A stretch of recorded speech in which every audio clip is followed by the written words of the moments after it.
Are Danes as funny as they think? How should you handle it when you don't find someone's humor as funny as they do? Today, we'll attempt to answer those questions and many more on this episode of What Are You Doing in Denmark, the podcast that helps you make Denmark make sense. I'm Derek Hartman, and I've been living in Denmark since 2017, and in that time, I've been navigating Danish humor in both my professional life and private life, as many of you listening have been doing yourselves. Today's episode is meant to make that process easier with some expert help and advice. I am so lucky to welcome to the show Lita Lundquist and Helen Dyrbye, authors of the book Danish Humor, Sink or Swim. Lita and Helen literally wrote the book on Danish humor, and today we're going to make Danish humor make sense.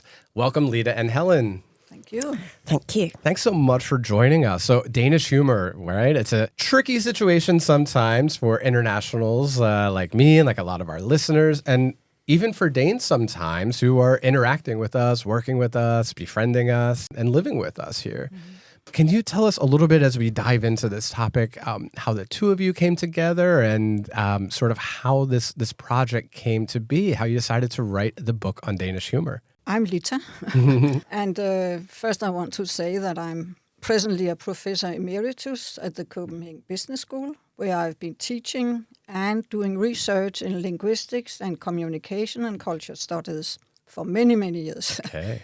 And for the last 15 years, I've been studying and doing research in humor. And out of that came this book. It's in Danish. It is a very academic book. It's called Humor, Socialization, Why Are Danes Not As Funny As They Think They Are. Oh. So I had to make an article out of that in English. And I had met Helen, and I asked her to edit and comment on that article. So that's how we met. I met Lita because I was the proofreader and kind of edited the articles for CBS university paper. That's how we met, through CBS, Copenhagen Business School. Okay. She came to me with an article that she wanted to have proofread. And we hit it off straight away, didn't we, Lita? And Helen, I know Danish humor is, of course, something that you've encountered as well, because originally you called the UK home and then now are a Danish citizen yourself. And Lita, of course, is Danish. Exactly. Different experiences of the same topic, but from different sides. Yes, yeah. But then after she made my article much, much better, I thought about, what about translating that into English, sorry. And we figured out it would be much better to write a new book by using those results from my first academic book and write a more popular and easygoing and less, or we call it academic light book. Yes. So that's how we started and why we started writing this book. Yeah, I like to energize what they've written, you know. It's interesting because when you, Lita, when you mentioned the first book and you called it, more academic, I thought, having just read Danish Humor, Sink or Swim, I thought, it's academic light is actually, that's such a great way to put it, because it does encapsulate a lot of the research that you've done, and you can tell that it's very, it does have the academic framework in it, but it is it is a light read. I have to say kudos to you, and I certainly recommend the book. I hope that our listeners will look for it. We'll have links in the description and in the show notes so you can find it. But it does a fabulous job of taking a very, complex social problem. Yeah. It really is. Issue. Yeah. It is, yes. And really boils it down. I like reading something that's a bit academic because I trust it. I know the source and I understand from the research and the anecdotal interviews that you've done. It really spells it out in my kind of everyday how I encounter Danish humor. And I hope that our listeners will get some help with that today too. Well, that's right. We go into depth with things because I'd written a book about the Danes, which was a more superficial one called The Xenophobes Guide to the Danes. Yes. One of the reviews said, if it had been a bigger book, more could have been included. Which I thought was... But I had lots of things that could have been included, but of course it was a series, so there was only a certain number of pages. Right. So I kept all these interesting little anecdotes that had happened to me in a drawer. When Lita came along with her idea for writing a book together, I thought, at last. Now you can because use examples, I think, speak volumes rather than just explaining things. So we've got the data, we've got numbers, we've got proper research. we've got funny situations where toes just curl totally over backwards and yes, very uncomfortable. But it was a great opportunity. Yeah, and I love one thing that I really appreciate about the book is you really reach into a wealth of individuals and their stories. And so it must be part of that academic background of finding a varied sample group to survey, but people from many different nationalities, many different walks of life and ages. So it's really interesting how a lot of these same situations came up, whether somebody was from, a student from China or a business person from France or, any walk of life, that a lot of people are having these same experiences. And that's what I tried to do in my research. I followed, so to speak, 2 tracks. Okay. First, there was a theoretical one where I dived into humor studies. And then there was this, what you call, empirical track, where I tried to get some data by interviewing and doing questionnaires with a lot of people from different nationalities, as you said. So that was their personal experiences. But what Helen could add was her own authentic examples from real life. The others were also from real life, but it was more treated in a systematic way. Helen could add a lot of funny examples and very toe-curling examples, as she said. And I could explain how it made me feel as well. Oh, sure. So we could explore. And when I was telling Lita about some of these things that have happened, she could say, well, that might have been because, or that's definitely because she could see it from the other side. Whereas I just experienced these dreadful episodes where things just ran aground on the bedrock of humour, which is the bedrock of Danish society, really. Absolutely. And I love, because we'll kind of get into that, because I think it's so neat how there's sort of the society and the language and all of these things kind of dancing in harmony. But if you grow up here, you know that dance. Yeah. But if you don't, it can be, like you said, sort of those toe curling, like sort of cringe, uncomfortable experiences. Treading on toes, literally, when you're dancing. So that's why, as an academic and as a Dane, I wanted to explain why that is so. And that's why I studied all those things. And so we could dig deeper, because normally you say, all these problems with humor situations, that's because of cultural differences. Sure. And then it stops there. So, as you say, we dig deeper by including language and society and explained by those factors. Yeah, that's so great, because I know for me, during my time of sort of navigating life in Denmark, I've been very fortunate to have some Danish friends from the beginning, from my earliest days. And often they would be able to kind of, I don't want to say translate, because it wasn't necessarily in like a language translation, but sort of explain, this is what you heard. And yes, you were speaking the same language, saying the same words, but your interpretation was different. And having a friend that was Danish be able to give me that was very valuable. And Helen, maybe you've had that as well. And of course, for those who don't, this book, Lita will be that person for you. I know I can maybe share one experience I had that maybe you can kind of help me decipher. But I'll kind of let you know what my Danish friend explained to me at the end, but I'm curious to hear your thoughts first. At one of my first jobs here in Denmark, I started in April. So it was kind of, for me, that time where I'm sort of trying to get back in shape. I'm becoming a little bit more active. I don't always have the best habits, whether it's nutrition or drinking in the winter. I know a lot of people can relate to that, especially in the longer winter here in Denmark. And I was trying to kind of like watch my nutrition in the canteen and, eating a little more salad. And I made a comment about that. Oh, I'm going to go running after work, and I'm eating, a little healthier. And then Friday came along. And of course, anybody who really knows Danish culture, especially Danish work culture, we had cake on Friday. So I went for a piece of cake, and I had some colleagues that felt, to me, it was way too comfortable to comment and joke about, oh, you're eating cake on Friday. And it sort of put a little, that hocus pocus, I'm in focus moment that I didn't, it was a little jarring for me to have somebody comment on that. Because these are, a couple colleagues that I ate lunch with every day that I was, thought we had a good friendly relationship. I thought I could share with them that I had some fitness goals, and then they used it as a joke a few days later. To me, I was very, I was like, oh, okay, maybe I've assessed our friendship differently. I didn't think I would be the butt of your joke. You know, I'm a little sensitive about that topic right now. Yeah. So what do you, where did maybe, now I think I would understand that a bit differently, especially with the help of my Danish friend who I mentioned this to a bit later. But where did I maybe go wrong with that? May I comment on that? Please, yeah. I don't think you did anything wrong. Okay. I think Danes have a tendency to invade into your private life, even in work situations. They don't respect that, okay, you have your ideas about your diet and so on.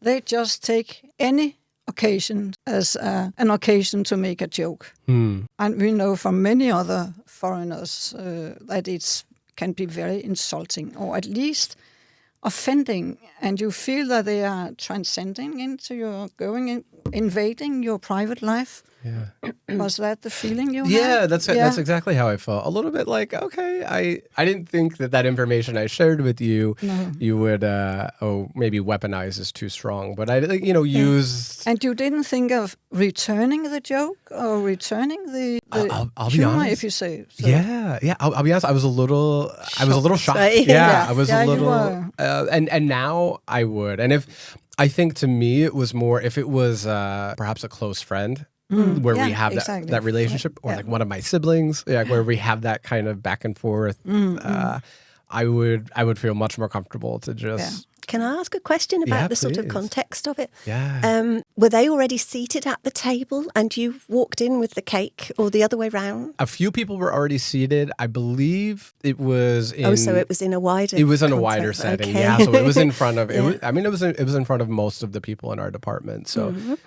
this is maybe 2 friends that I was closer with who I had shared this with, and I would say maybe 10 of us were around the table having cake. Okay, so you'd already sat down. It wasn't Yes. the first thing that you said to each other, or No, we had been sitting down, but it was shortly after I sat down. okay, there we with have the it then. cake. Okay. Yeah, it's because Danes like to include you in the campfire, in their kind of their coziness, in their hygge.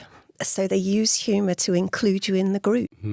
So firing off a fast, comment to make you feel accepted is perhaps what they were aiming to do, but I can tell it didn't quite work like that. Yeah. In retrospect, I can absolutely see that. Yeah, it was a way of including me. It was a way of saying you're one of us, and haha, I was relatively new, so it was probably a way of saying, nah, you're Welcome in the group. welcome in the group. Yeah, We're going to roast you. Yeah. I got similar feedback from a friend of mine at the time who is Danish, and he also added that you had already sort of opened that door when you shared that personal thing that you were. So they assumed that you were comfortable receiving something like that, and I thought, oh, okay. I wasn't necessarily comfortable joking about it, but I was comfortable sharing it at lunch with the people that I eat with. But maybe you had a little bad conscience toward yourself. I think so So you too. were more sensitive also. Yes, I think I was. So And how would so. they to know, because I didn't necessarily share that part. So you could have said Danish pastries are irresistible. Exactly. And that would have been okay, and nobody would have felt. You're right. And then it would have probably smoothed it all over. Yeah. And it didn't, I didn't really linger on it, but it was just sort of You did in your head, but in my head. Yeah. I didn't react. So it was one of those like record scratch moments Okay. of yes. like, there's sort of like an awkward chuckle, I think. And that was sort of how I handled it. But yeah, that's true. And now I think I would know that, just fire something back. Yeah. And that clever sort of witty, response would have also shown, yes, I am part of the group and I can handle it. It's nice to have that, but I imagine, and I know from reading the book that there were a lot of other experiences like that were shared with people, or shared by the people that you interviewed. Most people have a sort of private comfort zone, and Danes don't respect that. Often not. You do often hear that Danes are more private with people that they don't know. Yeah. Right. The sort of avoiding small talk, and maybe not, sitting next to somebody on the bus if there's an open seat somewhere else, that sort of thing. Yeah. But it's interesting that in the humor side, you may find that doesn't extend into these sorts of social encounters with maybe a colleague or I don't think they classmate. avoid small talk. I just think they run right over it like a bulldozer. Wildly generalising. Of course, yes. But yes, that they don't realise that there are the same subjects that you shouldn't discuss, perhaps, with Okay. people who you don't know well. So you can get asked very direct questions. That's true. Maybe we even say, maybe it's exaggerating, but that Danes replace small talk by fast, humorous reactions instead. That's an interesting point. Yeah, it's very interesting. I never thought of it before. Yeah, so instead of having the pleasantries or just talking about polite, and of course you do have, these conversations about the weather and summer travel and those things. But once you get there, then it's almost like everything's open for discussion. And you can really win people over with, I really like the way that you put it in the book. And maybe you could explain for listeners a little more of that idea of that fast humor, that, those sort of quick jabs being appreciated. I think, and we also write about it, that it's a question of the humor socialization of Danes. It's a concept, humor socialization, which I came up with, which means that every person's humor, attitude to and use of humor has been sort of shaped during upbringing in a certain society and with a certain language. And for Danes, we have been socialized into what you also already mentioned, a campfire society with a lot of equality, trust, conflict avoiding, consensus seeking, and so on. And we have been brought up in our language, the Danish language, which don't have many politeness markers, as Helen also explains in the book. But we have other small words by which we create a sort of bonding between us, implicating or telling that this is just meant for fun. It's all of those small adverbs, jo, da, vist, vel, and so on. And they are so small that foreigners can't hear them and they are impossible to translate. But all that is in it in Danes. So it's come in with the mother milk, so to speak, with the mother tongue, and bringing up in Danish schools and kindergarten. And we have campfire all over from the very start to the very end.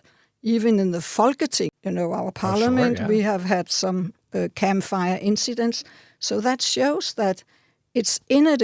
It's in our DNA, so to speak, to react fast with something we think is funny, but which is far from often always accepted or received as that by foreigners. It's tough with something like humor where it is subjective, so not everyone will find the same things funny or interpret them the same way. But I like what you say about this campfire culture, and maybe people feel this in Denmark in other instances where there are, one thing I hear often from internationals and Danes alike is that there's a lot of these unwritten rules. And I think with the humor, it extends into that too, right? It's the same in any society. There are unwritten rules and you jog right in there and tread on a lot of toes without really realising. And it's only until you've hit problems that you kind of backtrack and start thinking, oh, what's going on here? I didn't know about those small adverbs. I mean, I knew that they were there, some of them, and I've lived here a long time. But it wasn't until I met Lita that I realised their significance. And I'm still now trying to remember to put them in when I'm speaking Danish. It's so important. But of course, when Danes are speaking English, they can't use all those little words which are so important, the secrets of Danish humour. Right. And so just so that anyone listening can follow, it's more that they sort of soften the edges of some of those jokes. It may come off differently in English because you're missing the context of the tone without those additional words that don't really have an English analog. Yeah. So. And another thing that's missing is the fact that Danes don't smile when they make fun. Okay. That's part of the humour. It's part of the deadpan. Yes. If you can hide the fact that you're joking, it's even funnier. But it's not funnier for an international who's trying to decipher and looking for the twinkle in your eye, which is just not really there or pretty well hidden anyway. Yeah. So that takes foreigners by surprise or internationals by surprise as well. if you hear something, it's tough to receive it if you think it's deadpan. They mean it. Yeah. If you think that it's meant literally, and then they don't break and say, "Oh, I'm just kidding," which maybe is what's missing, or maybe what some cultures might expect to come after. Yeah, exactly. But when you don't get that, it can be tough to interpret. Yeah, they're waiting for you to come back with something, perhaps. Sure. And when you don't, then it leaves them at rather a loss, and then their minds are racing, oh, what happened here? They don't know why they feel uncomfortable, perhaps, but they're expecting a reply, and they don't get it. So yeah, it's a bit awkward. Interesting. Yeah, that is one thing that I've often heard, and even talking with some Danish friends that I've done comedy with. For example, I'll do some improv comedy from time to time, and a Danish friend of mine who I've done some with has said that very often the experience is more focused on the person telling the joke in Denmark and how they feel rather than the person receiving it, where they may feel like if they don't get a proper reaction, or if somebody is offended or doesn't understand their joke, they'll think, okay, well, now I can't speak freely around you. So that's impacting me. Whereas I think often I can most confidently discuss humor in the US because that's where I'm from. But more often I think we tend to focus more on the person receiving it. We don't want to offend anybody, so we try to be more like kind of broadly funny and safe. Whereas she explained it to me that in Denmark, it's sort of like testing the waters. Can this person handle my humor? And if not, then that person maybe isn't who I want to sit with or be friendly with. Is that part of the campfire concept? You can expect to be roasted yourself, but the person making the joke will also roast themselves, because self-irony is the other side of the equation, and they're just as likely to poke fun at themselves if the situation becomes too highfalutin, too formal for a Danish kind of comfortable, like out of their comfort zone. If things, they get out of their comfort zone if things are too formal. So then they feel like, something ought to happen here to bring it down to earth again. So either you'll be in the firing line, but they'll turn the gun on themselves as well. Okay. So that's, It's a nice dark way to put it, but I certainly understand that, and I can think of many examples where I've seen that same thing happen. It's a little bit of that self-irony. Again, it's another way of sort of softening the edge of, I'll bring myself into this too, or I'll deflect a little. Yeah, but it's a way to bring in yourself in a subtle way for us, because there's one social norm in Denmark which you have to respect, and that's not to be too self-pompous. Exactly. It's not appreciated that you take yourself too seriously. So that's why you have to have this flavor of humor and irony and distance all the time. And it's also part of the consensus that you're saying neither yes or no.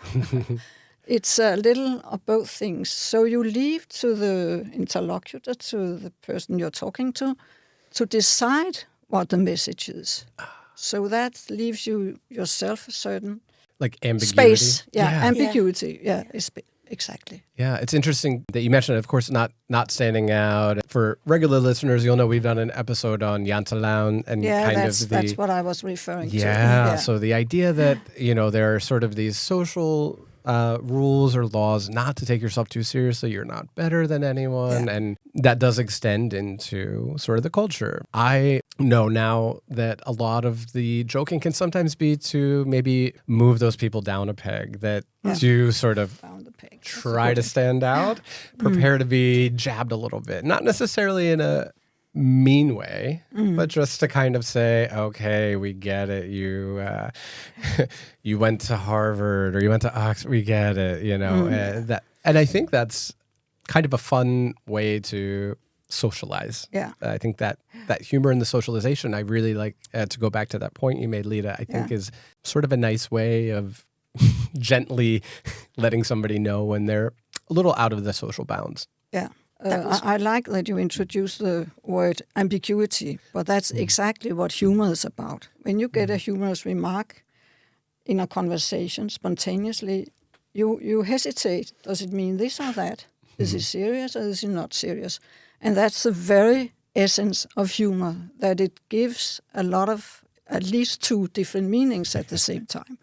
And that's where we Danes, we navigate by those small adverbs, because they tell you, this is ambiguous, but I trust that you can interpret it in the right way. And that's exactly what internationals cannot always do until they learn it. Yeah.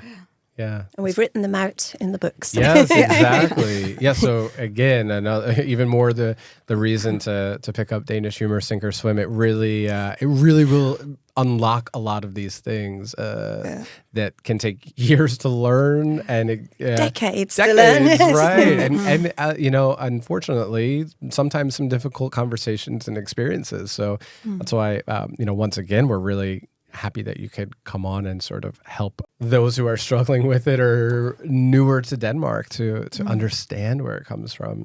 Internationals are having trouble making friends with Danes. It's kind of one of these cliches. Sure. Danes are not friendly. Another one's Danes are rude. And maybe that's how they come across. But, it was important to us to figure out why that was. I started to understand it when I met Lita. And explain it so that everybody can kind of relax a bit more in each other's company and understand what is meant by the humour, what it can mean, at least, give them the benefit of the doubt. And also for Danes to understand that, not everyone will see this in the same light. But don't be afraid to use humour, but just bear some things in mind. Across cultural divides, because that's how you can navigate humour better together. And I think that's why that's where humour, the concept of humour socialization, comes in, because it's actually double-sided. It makes you see how you have been yourself socialized into a certain kind of humour, but it also makes you understand that the other one has been socialized into other forms of humour. For instance, the examples you showed, that you've been socialized into taking more into consideration the listening part and to be more benevolent and kind towards others. And maybe some have been socialized into respecting certain taboos. And that's not the case for Danes. There are very few taboos. But so I think it goes both ways, that you see yourself in a certain way and the other in another way, in another system, in another deeper way. And it has to be valuable on both sides also for, I think, Danes to understand a bit of how they're received. Yes. Because, you don't want to be doing the things that you've always done and doing something that's very natural. And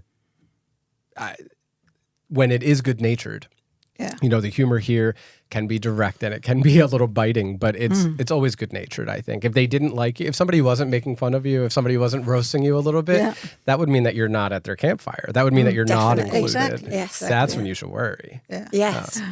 But it takes a little while to get there. And it may have some awkward experiences before that.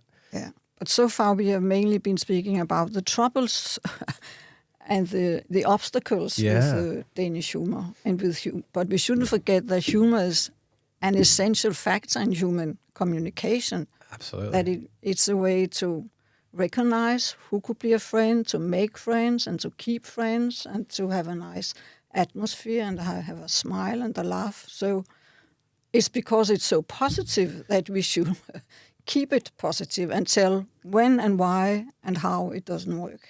To extract some of that positive part is it is that community aspect. It is kind of building those relationships and now that I look at the experience that I had that I shared at the top, it's now I realize, okay, I was being included. I was being part of the group and made part of the group through that.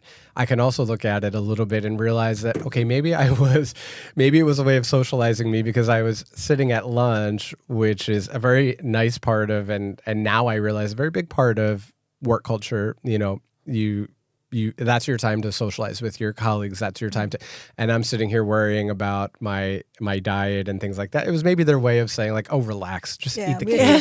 This is Denmark. Now I know this. Take your cake. Yeah. Yeah. It's, and it was probably, I'm thinking of, in retrospect, I probably was a bit annoying talking about my caloric intake and my, my fitness routine. Nobody wants to be hearing about that at lunch. So it's probably their polite way. Like now, stop. Exactly. I totally look at it differently now of like... Or maybe they felt guilty because they were all eating cake. Yeah, and maybe they were like, I don't want to feel guilty, so I'm going to just... Yeah, maybe they like, said about their own calorie intake about 2 months ago and they got roasted, so now they can eat now cake, they can okay? do it too. Exactly. It was maybe their... And I think their way of like including me, but also maybe taking me down a peg and be like, you don't need to... It's almost that standing out of like, okay, we don't need to hear about...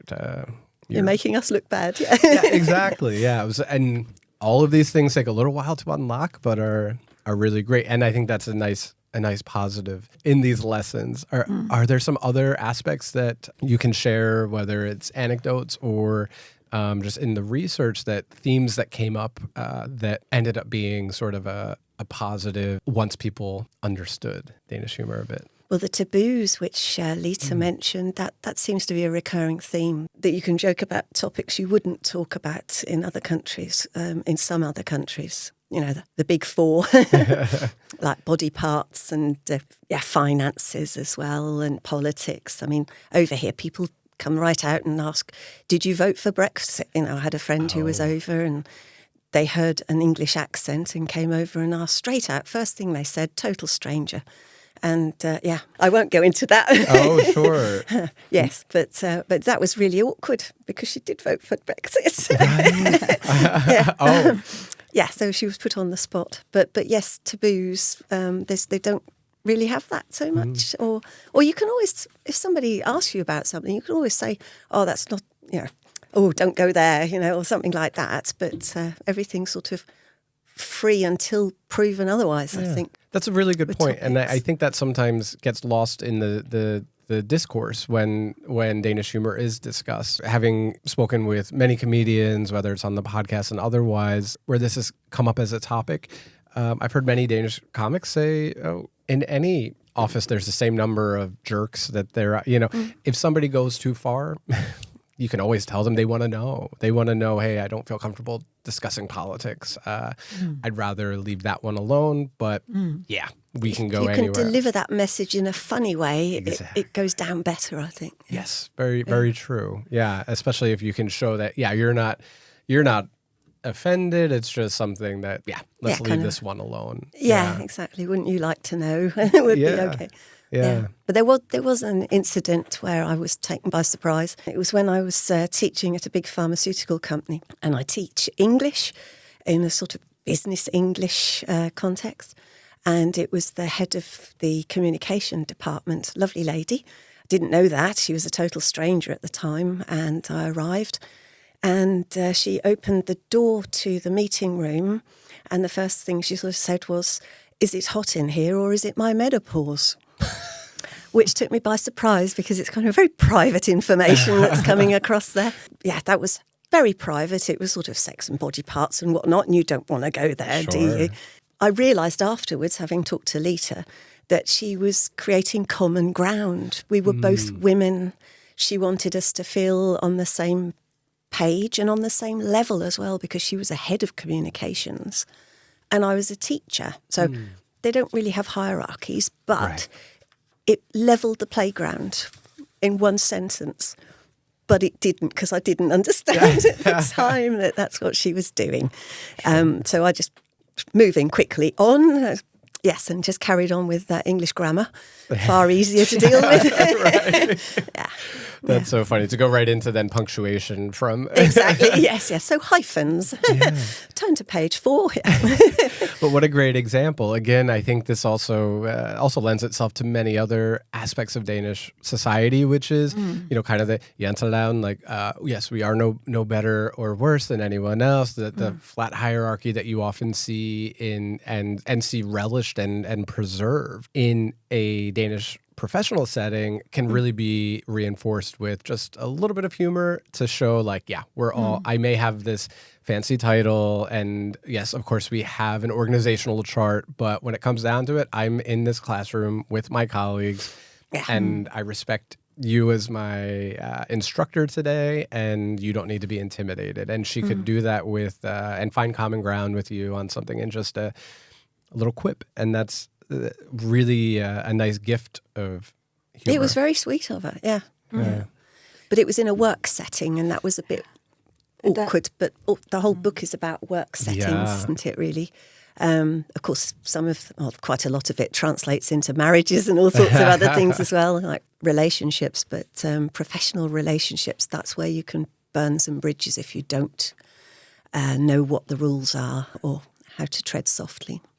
I think it's a fantastic example of how Danes mix professional roles, their professional role with a private role, or as we call it, professional persona with a private persona. Okay. She really transgressed your zone of your private role. You weren't expecting that. Of course. It's great to kind of touch on this and the professional aspect of it as well, because I think that's where, anybody who is moving here, that work is one of the most common reasons. Of course, it's for love and relationships often as well.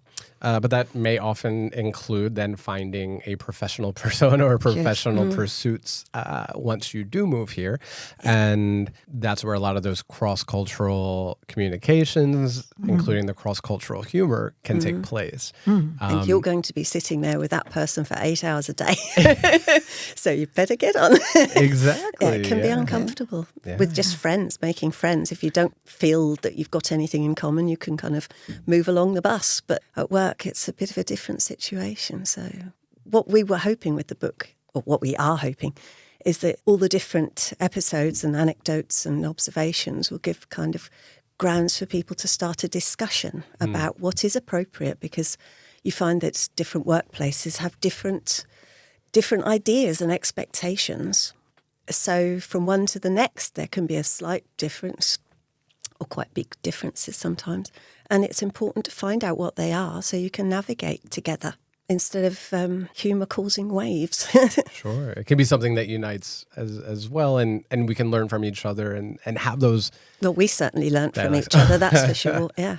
I'm glad that you mentioned that. We did ask our listeners for some questions and feedback, and we did get a comment from a listener regarding some of the professional implications or an experience that he noticed regarding Danish humor with his workplace. I'll share that, and then on the other side, kind of get some thoughts and maybe any advice that you may have for this listener. But he said, when I encounter Danish humor, it often feels like the same comment or joke is made over and over at someone's expense, sometimes mine, but not always. I find it annoying either way. Some Danish colleagues will make the same bad joke for what feels like months and months, as if they're waiting for somebody to respond or even explode in anger.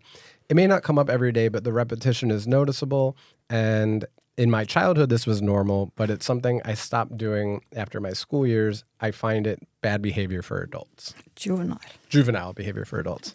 I have an example from my first book, and we also repeat it in the other one, and it's from a Frenchman working at a university in Copenhagen. He's a scientist. And he said he just hated Danish humor. First of all, because it was repetitive, that they repeated the same thing over and over again. And he gave an example. So I recognize that. And when our person here tells us that it's at someone's expense, we just talked about that it's not meant, I'm sure, to be excluding. It's meant to be including, I think. Because we know you have this problem, and we want to include you by talking about it in a humorous way.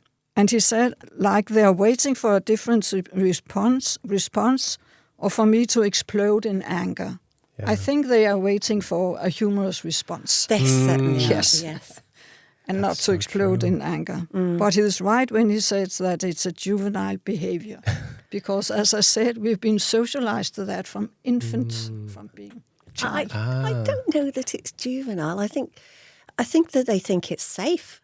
If it came up and it was a joke, and some people, possibly only the Danes, found it funny or welcomed it in some way, then it's safe to use that joke another time. Right. So it's this safe, here we go again, oh yes, I can get that one in again. And it becomes like humorous to try and find ways of slipping it in again. So yeah, not necessarily scoring points off each other, but just scoring points. It's a joke. It's funny.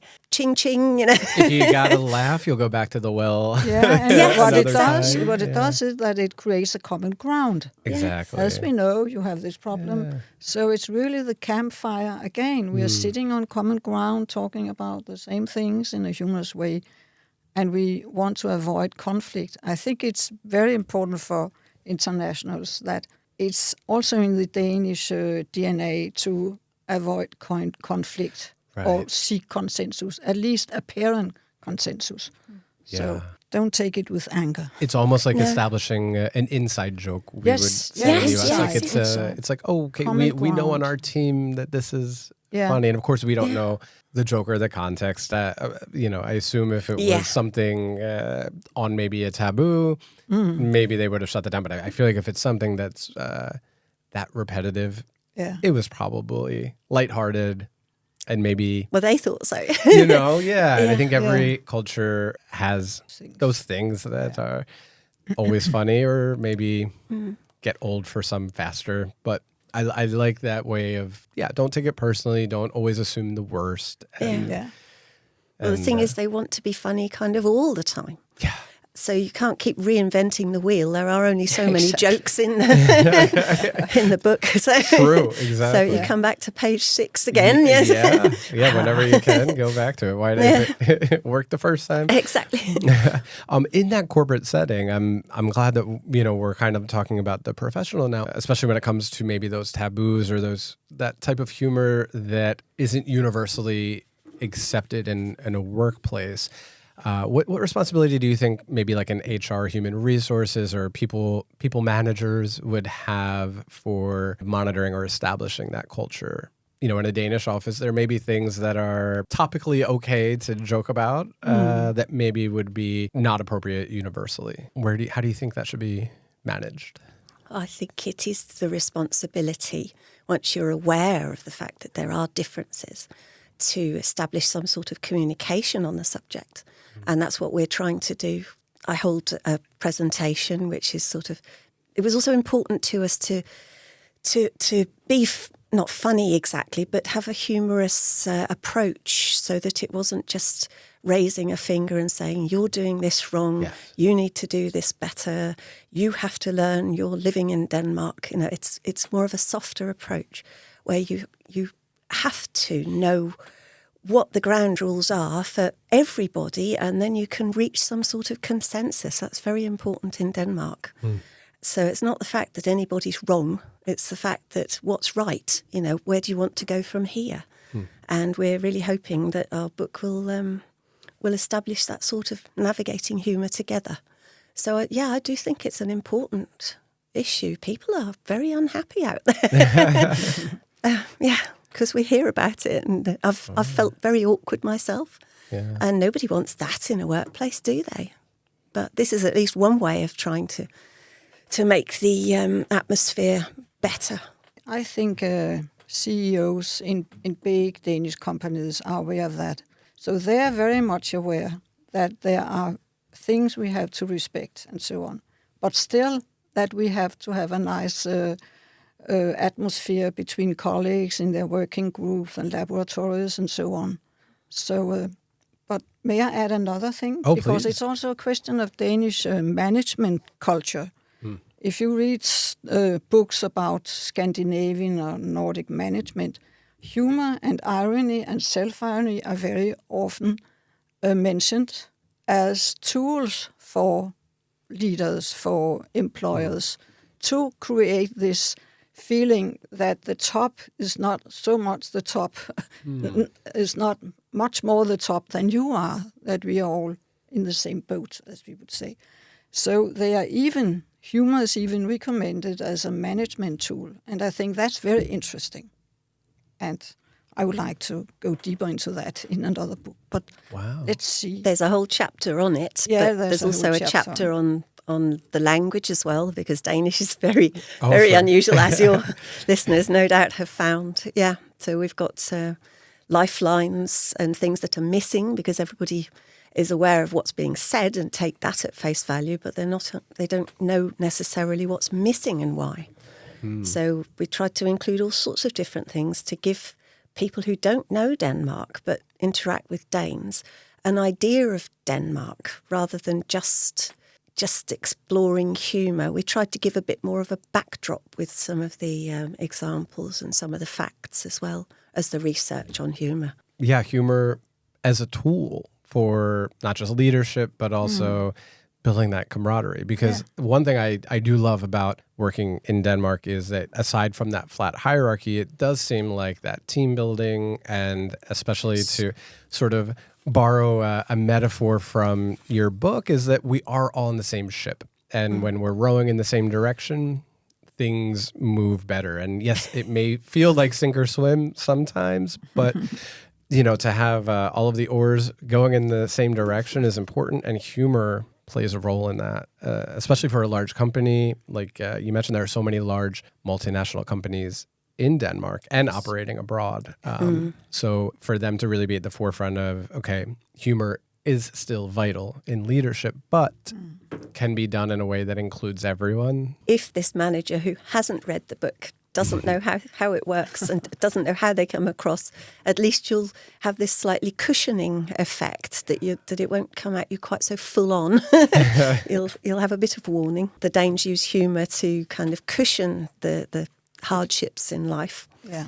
So that's also an important That's the thing. way to address the troubles in life. When you meet such a humorous remark, give it a second thought. Don't get offended, but try out a humorous interpretation. Give them the benefit of the doubt. Yeah. Okay. Take a breath. This is a great way for you to quickly understand Danish humor. So again, the book is Danish Humor, Sink or Swim, and we'll have links in the show notes and description. Absolutely recommend it. I saw so much of myself in some of these examples that were given. Just reading it time after time after time, there were just examples that leapt off the page to me of, oh, yes, I remember thinking, how would I ever respond to something like that? So many of these things that we've discussed where it does kind of take you aback, and then you realize, okay, this is somebody trying to include me. A lot of things that I love about Denmark, or Danes will often do, is sort of find a way to deflect a little bit of praise, or, kind of shift things, that self-irony,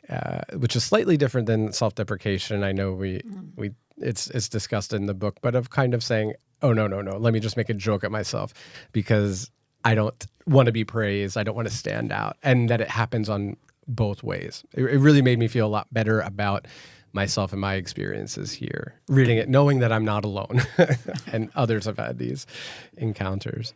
That's great. Yeah. With that said, ladies, is there anything that we should walk away with? What would you say is like the one thing you want our listeners to take away from today's discussion? Well, other than buying the book and then possibly reading it too, just accept the fact that even though we're all adults, we can still learn from each other, and that's very important, not only in other walks of life, but very importantly in humour. Learn about each other's humour, because it is different and it is an innate thing. It does come spontaneously unless you take a breath and kind of think about it. Of course, humor is so important in interpersonal relationships, so we shouldn't forget it and we shouldn't avoid it. On the contrary, we should use it a lot more. Exactly. I love that. Yeah. Embrace it, use it more. Embrace it. Yeah. The one universal thing we can all do is laugh. Yeah, bring that and not assume the worst. Yeah. So we'll have links for the book and for finding both of you on LinkedIn so people can get more. Thank you both so much for your time and for helping us all to navigate Danish humor a bit and hopefully do more swimming than sinking in the future. Thanks for listening, everybody. Aye.